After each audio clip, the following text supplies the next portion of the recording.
Welcome to Samba Samba. Enjoy the video. You begin by stabilizing the watch and protecting fragile parts.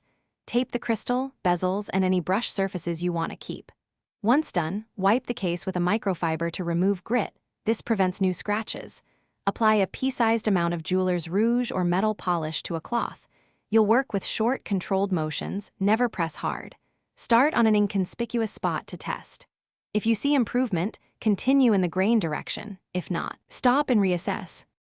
Now you focus on the scratch itself.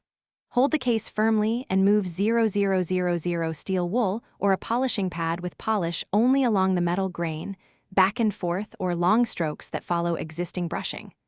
Make short passes and inspect frequently. This avoids overpolishing.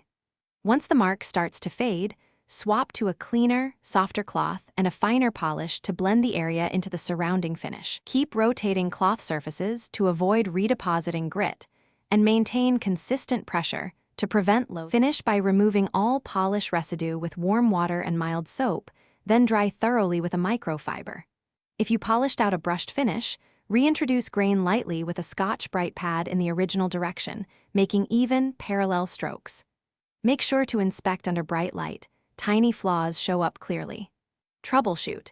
If a deep gouge persists or you see color change or unevenness, stop. This indicates material loss, and you should consult a professional watchmaker to avoid irreversible damage.